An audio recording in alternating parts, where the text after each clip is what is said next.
ওকে, তাহলে 32.16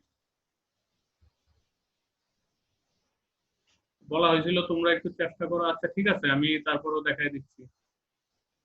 তো 50 kVA এই রেটিং দেওয়া আছে 4400 ভোল্ট, প্রাইমারি সেকেন্ডারিতে 220 ভোল্ট। রেজিস্ট্যান্সের মান দেওয়া আছে, R1 R2 এর মান দেওয়া আছে, রিঅ্যাকট্যান্সের মান দেওয়া আছে, X1 X2 ভ্যালু দেওয়া আছে। Calculate the transformer equivalent resistance as referred to primary, equivalent resistance referred to secondary, equivalent resistance as referred to both primary and secondary। তো প্রথমে একবার প্রাইমারিতে ইকুইভ্যালেন্ট রেজিস্ট্যান্স ট্রান্সফার করলে কি হয়, একবার সেকেন্ডারিতে করলে কি হয়, তারপর বলা হচ্ছে বোথ প্রাইমারি এবং সেকেন্ডারিতে করলে কি হয়।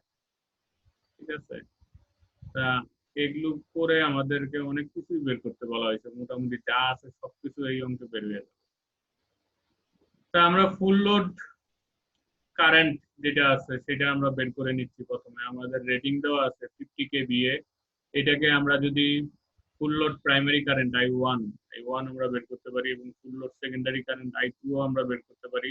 আমাদের রেটিং দেওয়া আছে 50 kVA, কিলো ভোল্ট এম্পিয়ার। ট্রান্সফরমারের রেটিং সবসময় ভোল্ট এম্পিয়ারেই দেখা যাবে, ভোল্ট এম্পিয়ারেই হয়, কারণ ট্রান্সফরমারের লস হচ্ছে দুই রকম, একটা কোর লস এবং আরেকটা copper loss. Core loss depend on voltage and copper loss depend on current. যার কারণে ট্রান্সফরমারের কিন্তু আমরা দেখি ট্রান্সফরমারে এছাড়া কোনো লস নাই। ঠিক আছে, অন্যান্য ক্ষেত্রে যেটা আমরা পাওয়ার ফ্যাক্টর লস আমরা অনেক ক্ষেত্রেই দেখি কস ফাই, এই অংশটা ট্রান্সফরমারের ক্ষেত্রে কিন্তু উজ্জ্ব থাকে।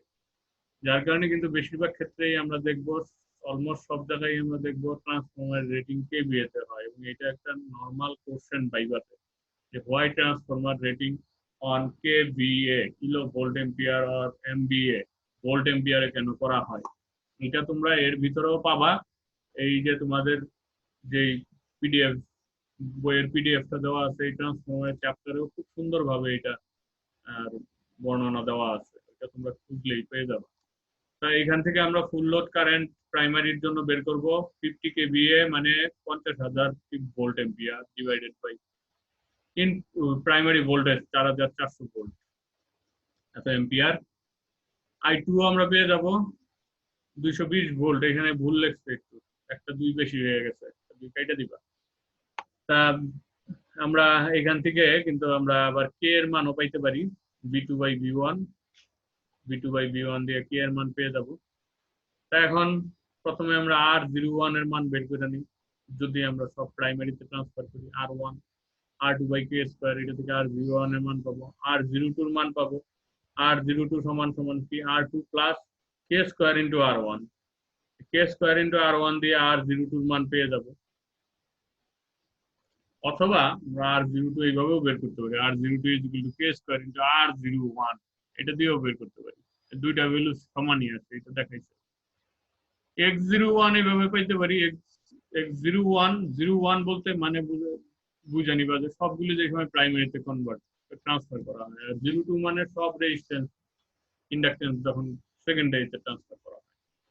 তাহলে X01 এর ক্ষেত্রে আমরা পাবো X1 plus X2 prime, X2 prime সমান সমান আমরা জানি X2 ডিভাইডেড বাই K², মান বসাও পেয়ে যাবো X02 same X2 plus X1 prime, X2 plus K² into X1, তাইলে আমরা X02 পাবো। এখানে দেখাইছে যে X02 এই সূত্র দিয়ে আমরা বের করতে পারি, K² ইন্টু X01, এটা দিয়েও আমরা বের করতে পারি।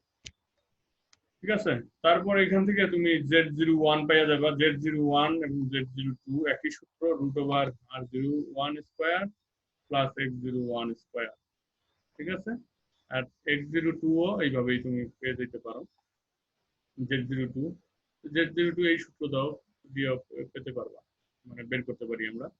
কপার লস আমরা তাইলে প্রাইমারি এবং সেকেন্ডারি দুই জায়গায় কপার লস হবে, দুই জায়গায় কপার লস এটা বের করা হয়েছে 910 কিলোওয়াট। আমাদের R1 এর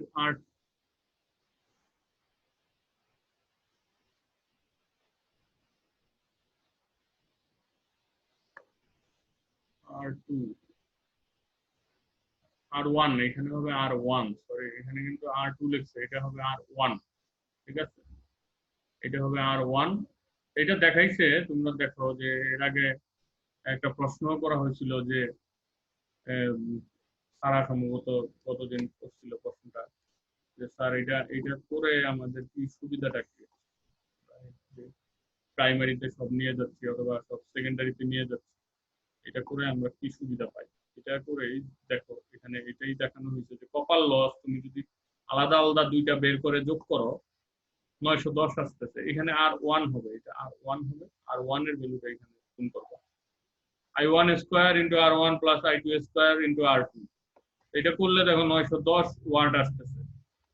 সেম তুমি যদি এখন শুধু প্রাইমারিতে যেগুলো নিয়ে আসছো সেটা দিয়ে যদি বের করো তাইলেও কিন্তু তুমি একই জিনিস পাচ্ছ, কপাল loss I1 square into R01 910, অথবা যদি সেকেন্ডারি দিয়ে বের করতে যাও I2 স্কোয়ার ইন্টু R02, তাইলেও কত পাচ্ছ তুমি 910। তার মানে সকল ক্ষেত্রেই তুমি কিন্তু সেম রেজাল্ট কিন্তু সেম। তার মানে আমরা প্রাইমারিতে নিয়ে এসে যদি ক্যালকুলেশন করি যে রেজাল্ট পাচ্ছি, সেকেন্ডারিতে নিয়ে ক্যালকুলেশন করলে রেজাল্ট একই পাচ্ছি, আবার দুইটাই যদি কনসিডার করে ক্যালকুলেশন করি তাহলেও রেজাল্ট আমাদের একই থাকতেছে। আচ্ছা বুঝতে পারছো এই জিনিসটা? স্যার একটা প্রশ্ন আছে। বল। স্যার x01 যখন আমরা বের করতেছি, x01 এটা হচ্ছে বললেন যে x01 এ হচ্ছে প্রাইমারিতে আমরা নিচ্ছি, তো আমরা কি সেকেন্ডারি থেকে প্রাইমারিতে নিচ্ছি? হ্যাঁ, সেকেন্ডারি থেকে প্রাইমারিতে নিচ্ছি, সেকেন্ডারি থেকে প্রাইমারিতে নিচ্ছি। আর যখন তুমি মনে হয় গত দিনের ক্লাসটায় উপস্থিত থাকো নাই না? না স্যার, ছিলাম না স্যার। থাকতে পারো নাই, এটা তোমার একটু আরেকটা কোশ্চেন, তুই না বুঝতে পারছিস। আমাদের যদি লস, বাকিরা একটু মিউট করে দাও, বাকিরা মিউট করে দাও, বাকিরা মিউট করে দাও। স্যার আমার একটা কোশ্চেন হলো, আমি যখন আনমিউট করে নাও, যে কোশ্চেন করবা সে আনমিউট করে নাও।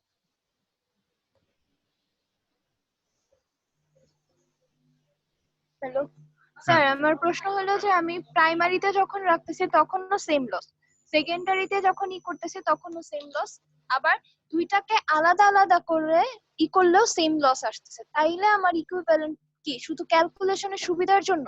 ক্যালকুলেশনের সুবিধার জন্য, যেটা কতদিন বলা হয়েছিল যে তুমি দেখো দুইটা কনসিডার কইরা তুমি যেই মান পাচ্ছ, একটা কনসিডার করলেও তুমি মান একই পাচ্ছ, বুঝতে পারতেছো? মানের কিন্তু কোনো ভেরিয়েশন নাই, ভ্যালু একই পাচ্ছ। 910 পাইলা, দুইটাই কনসিডার করছো, প্রাইমারিও কনসিডার করছো, সেকেন্ডারিও কনসিডার করছো।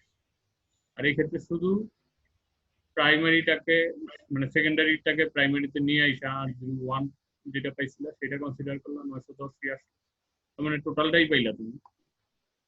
এই অথবা যদি R02 প্রাইমারি গুলিকে সেকেন্ডারিতে নিয়ে তুমি কনসিডার করে ম্যাথটা করো তাহলেও তুমি একই জিনিস পাইলা 910 ওয়াট। তার মানে এটা এখান থেকেই বোঝা যাচ্ছে যে এটা ক্যালকুলেশনের সুবিধার্থে এটা আমরা করতে পারি বা করা হয়ে থাকে। ঠিক আছে, আর কোনো কোশ্চেন আছে এটা সম্পর্কে এখান থেকে? না স্যার, আর নেই আপাতত। তাহলে আমরা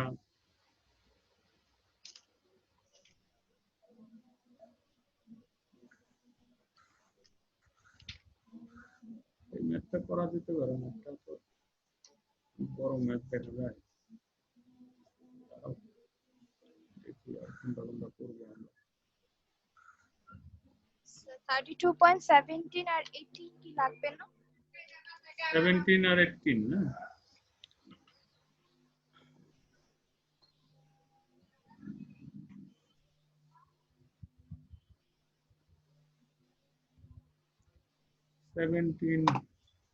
না 17 18 তো ইম্পর্টেন্ট নাই,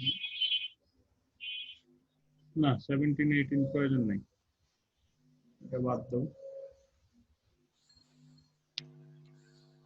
পরে আমরা পরবর্তীতে চলে যাচ্ছি ইকুইভ্যালেন্স সার্কিট, এই যে এখানে দেখানো হচ্ছে ইকুইভ্যালেন্স সার্কিট।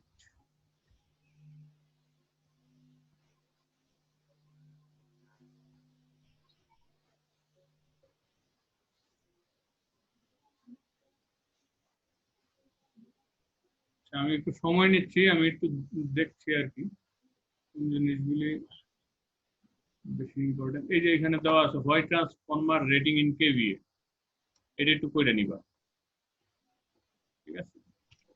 এটা বলা আছে copper loss of a transformer depends on current and iron loss depend on voltage. The total transformer loss depend on volt and ampere, not on phase angle between voltage and current. That means independent of load power factor. That is why transformer rating in kVA, not in kilowatt. এটা হচ্ছে এটার অ্যান্সারটা। এই ম্যাথটা তোমরা একটু দেখে নিও, একেবারে সিম্পল ম্যাথ। 32.35 আগের টপিক আরেকবার বললে একটু ভালো হতো।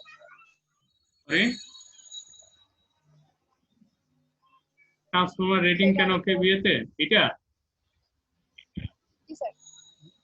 আচ্ছা, এই যে এখানে দেখো সুন্দরভাবেই লেখা আছে যে copper loss of a transformer depend on current and iron loss depend on voltage. বুঝা গেছে? জি sir. Hence total transformer loss depend on volt ampere, not on phase angle between voltage and current. মানে voltage এবং কারেন্টের মাঝখানে যে অ্যাঙ্গেলটা থাকে phase angle, সেটার উপরে কিন্তু ডিপেন্ড করতেছে না। মানে it's independent of power factor, load power factor. Why rating of transformer in kVA, not in kilowatt? Kilowatt এ প্রকাশ করা হয় না, kVA তে প্রকাশ করা হয়। ঠিক আছে?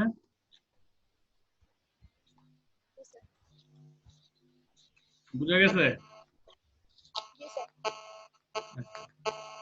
এইটা একটু তোমরা একটু করে নিবা। এই এটা হচ্ছে এই ম্যাথটা কইরা নিবা তোমরা। 35 একেবারেই সিম্পল ম্যাথ। 35 টা করবা।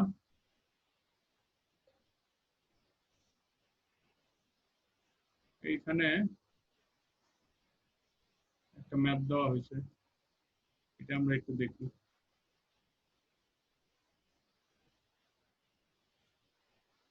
Okay. Obtaining the equivalent circuit of a primary eto volt, secondary eto volt, 50 Hz, a single phase transformer from the following phase data গুলি দেওয়া হয়েছে। Low voltage side, high voltage সাইডে ডাটা। লো ভোল্টেজ সাইডে voltage এত, current এত watt. Low voltage side বলতে এখানে বোঝা যাচ্ছে সুন্দরভাবে যে প্রাইমারি ভোল্টেজ সাইডে হচ্ছে ভোল্টেজ লো, সেকেন্ডারিতে high voltage. Calculate the secondary voltage when delivering 5 kilowatt of 0.8 power factor lagging. The primary voltage is 200 volt. Okay. তাহলে এখানে প্রথমে ওপেন সার্কিট টেস্ট, যেটা বোঝানো হচ্ছে যে ওপেন সার্কিট টেস্ট, এই যে ওপেন সার্কিটটা ওপেন আছে, secondary side open. Open circuit test, এখানে V1 I01 is equal to W0. W0 আমাদের 70 ওয়াট দেওয়া আছে। V1 এবং I0 এর মান আমরা বসানো হয়েছে, এখান থেকে cos phi0 এর মান আমরা পেয়ে যাচ্ছি, sin phi0 এর মান এখান থেকে পেতে পারো তোমরা। ঠিক আছে? তাহলে তারপরে IW সমান আমরা জানি I0 cos phi0, I mu সমান I0 sin phi0, এটা আমরা পাবো এখান থেকে। R0 রেজিস্ট্যান্স, R0 এর যে মানটা সেটা হচ্ছে আমাদের এই প্রাইমারি সাইডের যে রেজিস্ট্যান্সটা আছে, সেই রেজিস্ট্যান্সের মানটা আমরা এখান থেকে পাইতে পারি। R0 এবং X0 আরো দুইটা রেজিস্ট্যান্স দেখানো হয়েছে। এই R0 এবং X0 এই দুইটা অ্যাকচুয়ালি রিলেটেড হচ্ছে এই IW এবং I mu এর সাথে। এই I0 কারেন্টটা আমরা দেখাইছি দুই ভাগে ভাগ হয়ে গত ক্লাসে, একটা I mu, একটা IW, একটা ওয়ার্কিং কম্পোনেন্ট আর একটা আয়রন আর কপার লস কম্পোনেন্ট। IW টা আমরা পাইতে পারি এইখানে, দেখো এইখানে ভোল্টেজ আমরা যদি করি যে এটার রেজিস্ট্যান্সের মান কত, সেই রেজিস্ট্যান্সটা আমরা বের করতে পারি এইভাবে যে এইখানে ভোল্টেজ কত আছে আমাদের, ভোল্টেজ আছে V1 মানে 200 ভোল্ট, এইটা ডিভাইডেড বাই এইটার মধ্যে দিয়ে যে পরিমাণ কারেন্ট ফ্লো হচ্ছে ওই কারেন্টটা যদি আমরা কারেন্টটা দিয়ে ডিভাইড করলেই আমরা এইখানের রেজিস্ট্যান্সের মান পেয়ে যাব। আর এই রিঅ্যাকট্যান্সের মানটাও আমরা ঠিক একইভাবে পাইতে পারি। রিঅ্যাকট্যান্সের মানটা পাওয়ার জন্য, কারণ এইটা দেখো এই দুইটা প্যারালাল, কিন্তু দুইটা প্যারালাল যেহেতু এই প্যারালালের ক্ষেত্রে এই ভোল্টেজটা সেম, মানে এইখানেও ভোল্টেজ এই দুই পয়েন্টে ভোল্টেজ কত 200 ভোল্ট। এই 200 ভোল্ট ভোল্টেজ ডিভাইডেড বাই আমাদের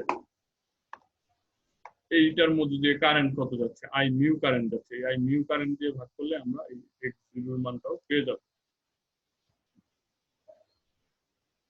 শর্ট সার্কিট টেস্ট থেকে এখানে কিছু আমরা ডাটা পাইছি, এই ডাটাগুলি দেওয়া আছে 15 ভোল্ট এবং 10 অ্যাম্পিয়ার আর 85 ওয়াট। ঠিক আছে, শর্ট সার্কিট টেস্ট মানে সেকেন্ডারিটা শর্ট করা হয়ে গেছে, সেকেন্ডারি সাইডটা শর্ট করে আমরা এই ডাটাগুলি পাইছি। এখান থেকে Z02 আমরা বের করতে পারি। Z02 শর্ট সার্কিটের ক্ষেত্রে short circuit voltage divided by I2, I2 যে কারেন্ট আছে আমাদের শর্ট সার্কিট কারেন্ট, সেই কারেন্ট দিয়ে আমরা এটা Z02 এর মানটা পাইতে পারি। ইম্পিডেন্স ইম্পিডেন্স Z02 পাইলে আমরা কিন্তু Z01 ইজিলি বের করতে পারি, কারণ আমরা জানি এই সূত্রটা Z01 এবং Z02 এর মধ্যেকার সূত্র divided by voltage transformation ratio square, এটা দিয়ে আমরা বের করতে পারি। তাই এখান থেকে কপার লসটা বের করা যায়, I2 স্কয়ার ইন্টু R02, এটা দিয়ে W কপার লস আমরা বের করতে পারি। I2 স্কয়ার ইন্টু W, এটার মান দেওয়া আছে এখানে কত 85 কিলোওয়াট, 85 ওয়াট। এখানে যদি 85 ওয়াট আমরা বসায় দিই, তাহলে এখান থেকে আবার আমরা R02 এর মান বের করতে পারি। R02 এর মান বের করলে R01 এর মানটাও ইজিলি পাবো। R01 এর মান পেয়ে গেলে আমরা X01 বের করতে পারি, কারণ Z01 is equal to Z01 square is equal to R01 square into plus X01 square. এখানে X01 এর মান আমরা পেয়ে যাব এত ওহম। আউটপুট কেভিএ বলা হচ্ছে কত, output KVA 5 divided by,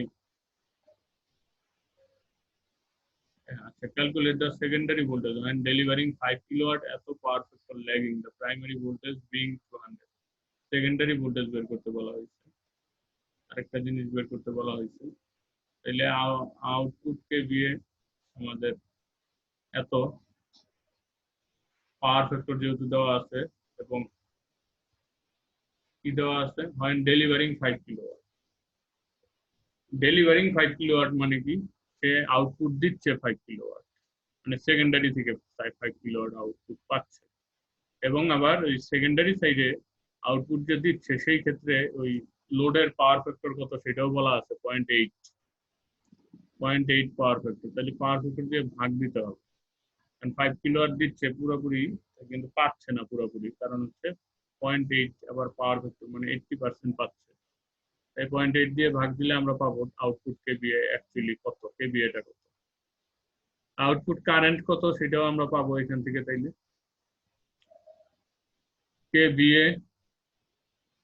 KVA 5 kilowatt অবশ্যই, তার কারণে এটা 5000 দেওয়া হয়েছে এত, ইনটু যদি আমরা ভোল্টেজটাকে গুণ করি তাইলে আমরা পেয়ে যাব কি, আমাদের কারেন্ট 400, আমাদের সেকেন্ডারি ভোল্টেজ 400 দেওয়া আছে। 400 ভোল্ট আমরা যদি গুণ করি তাইলে আমরা কারেন্টটা পেয়ে যাব। আউটপুট কারেন্ট I2 কত ছিল, Z02 এর মান জানি, R02 এর মান জানি, X02 এর মান এখান থেকে বের করা হয়েছে এত। আমাদের এই অবস্থায় V2 এর মান কত সেটা বের করতে বলা হয়েছিল। এই অবস্থায় V2 এর মান বের করতে গেলে আমাদের যেটা বের করতে হবে যে তাইলে ড্রপ কত আছে, ভোল্টেজ ড্রপ কত হয়। তো ভোল্টেজ ড্রপ কত হচ্ছে সেটা আমরা R02 এবং X02 দুই জায়গায় ভোল্টেজ ড্রপ হবে, দুই ক্ষেত্রে ভোল্টেজ ড্রপটা কত হচ্ছে সেটা বের করতে হবে। সেটা বের করার জন্য R02 into cos phi2 sin 02 into sin phi2 into I2, এটা যদি আমরা করি তাইলে এখান থেকে 22.2 ভোল্ট সেকেন্ডারি সাইডে আমাদের ভোল্টেজ ড্রপ আছে। সেকেন্ডারি সাইডে যদি 22.2 ভোল্ট ভোল্টেজ ড্রপ থাকে তাহলে আমরা 400 ভোল্ট যদি উৎপাদন হয় সেকেন্ডারি সাইডে, কিন্তু আমরা পাবো কিন্তু 377.8 ভোল্ট।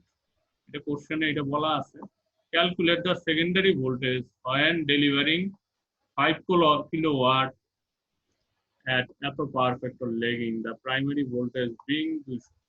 প্রাইমারি ভোল্টেজ ঠিকই আছে, এটা আমাদের কনসার্নের বিষয়ও না, আমাদের সেকেন্ডারি ভোল্টেজটা বের করতে হবে যে সেকেন্ডারি ভোল্টেজটা তখন কত হবে। তা সেটাই আমরা দেখলাম যে সেকেন্ডারি ভোল্টেজ, তাহলে এই যে ড্রপগুলি আছে রেজিস্ট্যান্স ড্রপ এবং ইন্ডাকট্যান্স ড্রপ, ইন্ডাকটিভ যে ড্রপটা, সেই ড্রপটা আমাদের ক্যালকুলেশন করে সেটা আউটপুটের ভোল্টেজ থেকে বাদ দিয়ে দিতে হবে। সেইটার ক্ষেত্রে বলো কেউ কোনো সমস্যা ফিল করতেছো অঙ্কটার, যে স্যার এই জায়গাটাই বুঝি নেই?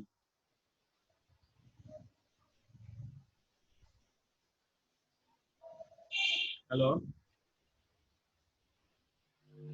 হ্যাঁ সারা বলতে পারো। সেকেন্ডারি এই যে লাস্ট লাইন যে I2 R02 cos phi2 plus X02 sin phi2, এই কোন সূত্র? R02 cos phi2 X02 sin phi2, এটা বুঝতেছো না? হ্যালো স্যার এটাই। আচ্ছা, এখন দেখো এটা আসছে আমাদের অ্যাকচুয়ালি যেটা পাওয়ার ফ্যাক্টর। এখন যদি এটারে আমরা আবার ভেক্টর ডায়াগ্রাম আঁকি, সেটা আমরা ভেক্টর ডায়াগ্রাম থেকে পেতে পারবো। অ্যাকচুয়ালি এই phi2 যে অ্যাঙ্গেলটা, সেটা হচ্ছে ভোল্টেজ এবং কারেন্টের অ্যাঙ্গেল, V2 এবং I2 এর মধ্যকার অ্যাঙ্গেল, ঠিক আছে? phi2 হচ্ছে V2 এবং I2 এর মধ্যকার অ্যাঙ্গেল phi2। আটটা থাকবে ভূমির সমান্তরালে, ঠিক আছে, হরাইজন্টালে, এবং এক্সটা থাকবে তার পারপেন্ডিকুলার। বোঝা যাচ্ছে? এগুলি আসলে সার্কিট 2তেই তোমাদের পড়ানো হয়েছে এই জিনিসগুলো। সারা কি আমার কথা বুঝতে পারতেছো? জি স্যার, জি স্যার। তাহলে আমরা যদি এইটার রেজাল্টেন্ট বের করতে চাই, তাহলে রেজাল্টেন্ট কিভাবে বের করতে হবে? R02 into cos phi2, যেটা হচ্ছে হরাইজন্টালের সাথে থাকে তার সাথে গুণ হয় কি কোসাইন অ্যাঙ্গেল, আর যেটা তার পারপেন্ডিকুলার থাকে ভার্টিকুলার অ্যাক্সিসে থাকে, সেই ভার্টিকুলার অ্যাক্সিসের সাথে গুণ করতে হয় কি সাইন অ্যাঙ্গেল। মনে পড়ছে স্যার? এই কারণে cos এবং sin আসছে। হ্যাঁ, এই কারণে cos আর sin। বুঝা গেছে? এটা মনে রাখতে হবে কিন্তু রেজিস্ট্যান্সের সাথে সবসময় কোসাইন অ্যাঙ্গেলটাই গুণ হবে, কারণ রেজিস্ট্যান্স সবসময় হরাইজন্টালে থাকে, রেজিস্ট্যান্সে কোনো অ্যাঙ্গেল থাকে না। রেজিস্ট্যান্সের সাথে ইন্ডাকট্যান্সের অ্যাঙ্গেল থাকে 90 ডিগ্রি, ঠিক আছে? ইন্ডাকট্যান্স এবং ক্যাপাসিট্যান্স সবগুলোর অ্যাঙ্গেলই থাকে 90 ডিগ্রি অ্যাঙ্গেল। বুঝতে পারছো? ইন্ডাকট্যান্সটা থাকে উপরের দিকে, ক্যাপাসিট্যান্সটা থাকবে নিচের দিকে। এইটা ডিরেকশনটা চেঞ্জ হয় আর এতটুকু ডিফারেন্স। তাহলে রেজিস্ট্যান্সে কি সব সময় সাইন হবে? cos রেজিস্ট্যান্সটা আর সময় হরাইজন্টাল cos হবে। হ্যাঁ, ইম্পিডেন্সটা সাইন, ইম্পিডেন্সের সাথে সাইন। এখানে যদি ইন্ডাকটিভ না হইয়া, এটা যদি ল্যাগিং না হইয়া লিডিং বলতো, তাইলে এটা মাইনাস, তাইলে কিন্তু এখানে মাইনাস আসতে পারে। স্যার এখানে ল্যাগ করতেছে কে? ল্যাগ করতেছে মানে ইন্ডাকটিভ।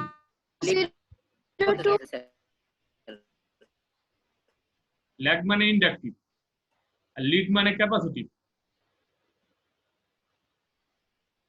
এই স্যার প্লাস স্যার যদি ঠিক এখানে আছে, বুঝতে পারছি। হ্যাঁ বলো। এই যারা কথা বলে বাকিরা কথা বলার সাথে সাথে মিউট করে দিও, তাইলে কি হবে অন্যদের কথা শুনতে পারবা। হ্যাঁ বলো, তারা বলো। স্যার এখানে ল্যাগ করতেছে। হ্যাঁ, এখানে ল্যাগ করতেছে, ল্যাগ কিন্তু বলাই আছে আমাদের কোশ্চেনেই বলা আছে। এই কারণে এখানে R02 cos 2 এইটা আর হলো X02 sin 2 এই দুটো প্লাস হইছে। আর যদি এখানে লিড হইতো তাহলে R02 cos θ থেকে X02 sin θ মাইনাস হইতো।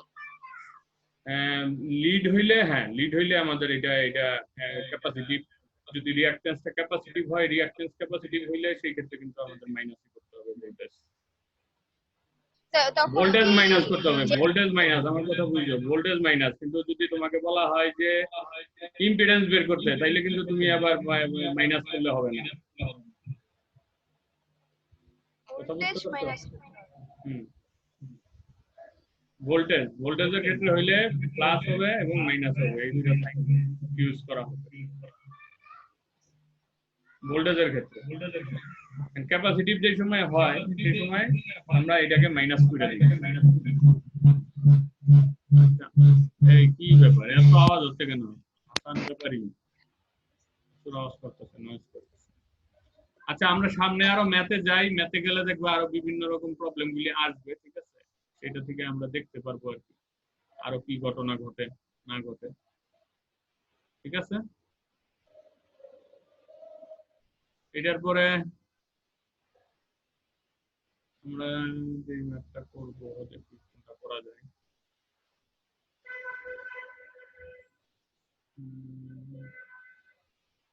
হ্যাঁ, এই যে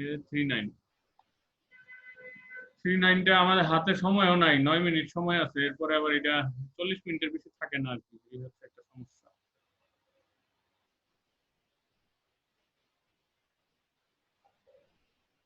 (32.39) the efficiency of a 1000 kVA, এত ভোল্ট দেওয়া আছে, প্রাইমারি সেকেন্ডারি ভোল্টেজ দেওয়া আছে, ট্রান্সফরমার এত percent efficiency at half load power factor 0.8 leading, এত percent at full load unity power factor. Determine iron loss, full load copper loss and maximum efficiency at unity power factor. ওকে, আমরা দেখি কি ঘটনা ঘটে। at full load unity power factor বলা হচ্ছে unity power factor, তাইলে power factor 1 দিয়ে গুণ দাও। Output at full load, output কত? 1000 কিলোওয়াট পাবো আমরা সেই ক্ষেত্রে। ফুল লোড ইনপুট কত? 1000 ডিভাইডেড বাই, এখানে বলা আছে full load 98.8% at full load unity power factor. Unity power ফ্যাক্টরের ক্ষেত্রে 0.998 দিয়ে তাহলে আমাদের ভাগ দিতে হবে। ফুল লোডে এত পাইলাম আমরা কিলোওয়াট। ফুল লোড লস কত তাইলে? এত মাইনাস আমাদের কি দেওয়া হয়েছিল কত? আমাদের আউটপুট পাইছি কত? সরি, 1000। ইনপুট পাইলাম এত, আউটপুট পাইছি 1000। ইনপুট থেকে আউটপুট মাইনাস করে দাও, তাইলে মাইনাস করে দিলে কি পাইবা? ভিডিওটা অফ করে দিলে সবাই দেখতে পাবে সুন্দর করে, আশা করি। তাইলে এখানে কত হচ্ছে? 12 এত হচ্ছে আমাদের লস। লসটা এর আগেই বলছি, ইনপুট থেকে আউটপুট বাদ দিলে সবসময় লস পেয়ে যাইবা, এটাই হচ্ছে লসের নিয়ম বা রুলস। ইনপুট কত? ইনপুট দিছো এত, আউটপুট অবশ্যই ইনপুট থেকে কম পাবা সবসময়, সকল ক্ষেত্রে। আউটপুট আমরা 1000 পেয়েছি, তাহলে আমরা এটা লস পেয়ে গেলাম। কি full load copper loss and iron loss are X and Y respectively বলা হচ্ছে। এটা তো টোটাল লস, এটার ভিতরে কতটুকু আয়রন কতটুকু কপার লস এটা আমরা জানি না, আমরা ধরে নিলাম কপার লসটা এক্স, আয়রন লসটা ওয়াই, তাহলে X plus Y is equal to এত, ঠিক আছে? Input at half full load at 0.8 power factor বলা আছে। Input at half full load at 0.8 power factor এত পার্সেন্ট। এত পার্সেন্ট হইলে হাফ ফুল লোড মানে কত? 500। ফুল লোডে কত ছিল? 1000, তাহলে হাফ ফুল লোডে 500 ইনটু পাওয়ার ফ্যাক্টর কত? 0.8, 0.8 দিয়ে গুণ করা হইলো, ডিভাইডেড বাই এফিসিয়েন্সি কত? 98.5, 98.5 দিয়ে ভাগ করা হইলো, তাইলে আমরা ইনপুট পেয়ে গেলাম। This is our input. তাইলে আউটপুট কত? টোটাল লস এট হাফ ফুল লোড মাইনাস 400 করো, মাইনাস 400 করলে তাইলে এত হচ্ছে আমাদের লস, ঠিক আছে? এত পাইলাম আমরা লস। লস এত হইলে copper loss at half load, half লোডে কপার লস কত হবে? বলা হচ্ছে লোড যদি অর্ধেক কমে যায় তাহলে আমরা যেটা জানি, লোডের পরিমাণ অর্ধেক কমে গেলে কপার লসের পরিমাণ তার 1/2 এর স্কয়ার এই অনুপাত হারে কমে, তার মানে x/4 অনুপাতে কমবে। তাহলে x/4, কিন্তু আয়রন লস যেটা সেটা আমরা আমাদের লোড না থাকলেও iron loss is fixed actually. Iron loss load না থাকলেও যা হবে, মানে ওপেন নো লোডেও যা হবে, ফুল লোডেও আয়রন লস তাই হবে। আয়রন লসের কোনো পরিবর্তন হয় না, কারণ আয়রন লস কারেন্ট ফ্লোর উপরে ডিপেন্ড করে না।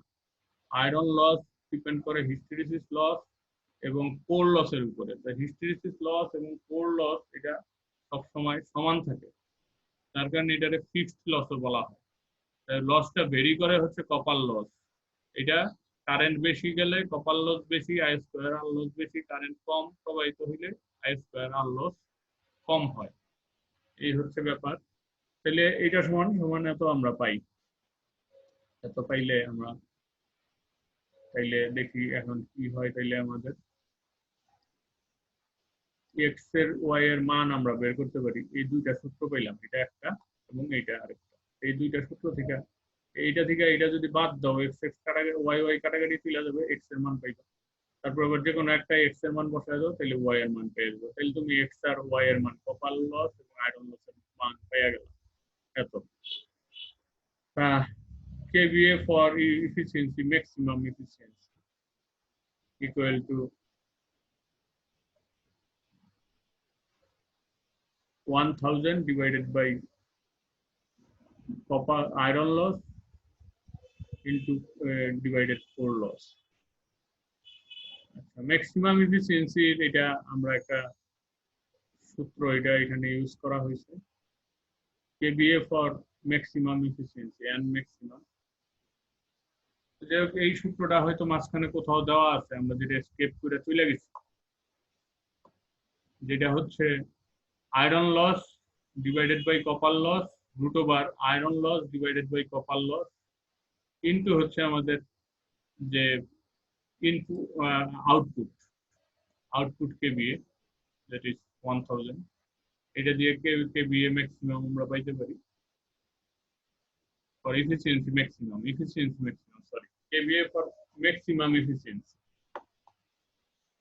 KVA ফর এই এটা দ্বারা হচ্ছে এফিসিয়েন্সি ম্যাক্সিমাম বোঝানো হচ্ছে। That means KVA for maximum efficiency মানে একটা ট্রান্সফরমার আছে, এটার রেটিং দেওয়া আছে 1000 KVA, বুঝলাম, কিন্তু 1000 KVA থেকে আমরা ম্যাক্সিমাম এফিসিয়েন্সি পাবো না। ম্যাক্সিমাম এফিসিয়েন্সি আমরা এই সূত্র দিয়ে বের করতে পারবো। ম্যাক্সিমাম এফিসিয়েন্সি তখনই পাবো যখন এটা এত KVA তে রান করবে, 710.3 KVA তে যখন এটা রান করবে, তখন আমরা এটা ম্যাক্সিমাম KVA পাবো, ম্যাক্সিমাম এফিসিয়েন্সি পাবো। তাহলে আউটপুট অ্যাট ইউনিটি পাওয়ার ফ্যাক্টরের ক্ষেত্রে এতই আউটপুট হবে, 1 দিয়ে গুণ দিতে হবে ইউনিটি পাওয়ার ফ্যাক্টর।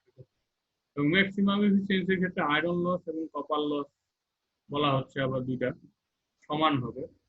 তাইলে এত ইনটু 2, তাইলে ম্যাক্সিমাম এফিসিয়েন্সিটা কত সেটা বের করতে হবে। ম্যাক্সিমাম এফিসিয়েন্সি বের করার জন্য আমরা আউটপুট কিন্তু পেয়ে গেছি এইটা, আমরা ম্যাক্সিমাম এফিসিয়েন্সি সূত্র দিয়ে আউটপুট এটা বের করে ফেলছি। এখন ইনপুটটা বের করতে গেলে ইনপুটটা কি, output plus loss, output plus loss. তার লসটা কত, আমরা ম্যাক্সিমাম এফিসিয়েন্সির জন্য কপার লস এবং আয়রন লস সমান হতে হবে, যার কারণে টোটাল লস এটা 2 দিয়ে গুণ করে টোটাল লস বের করা হয়েছে। টোটাল লসটা বের করার পরে তাইলে আমাদের এটা ইনপুটের সাথে আউটপুটের সাথে এই লসটা যোগ করে দিতে হবে, তাইলে আমরা পেয়ে যাবো ইনপুট। তাহলে maximum efficiency is equal to output by input. Output কত, 710 কত, আর ইনপুট এটা, তাইলে 98.9% এটা ম্যাক্সিমাম এফিসিয়েন্সি পাওয়া যাবে। এখন বলো এটা সম্পর্কে কার কি সমস্যা আছে, একে একে বলো। আর 1 মিনিট টাইম আছে, লেস দেন 1 মিনিট, এর ভিতরে বলো। এরপরে আমরা আবার কানেক্ট হবো এই একই লিংকে তোমরা একটু কানেক্ট হয়ে দেখবে।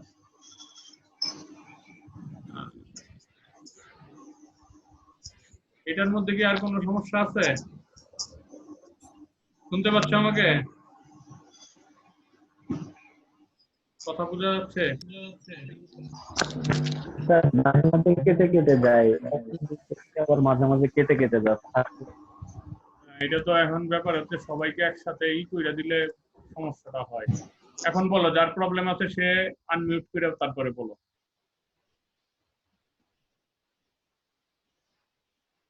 আপাতত মোটামুটি ক্লিয়ার।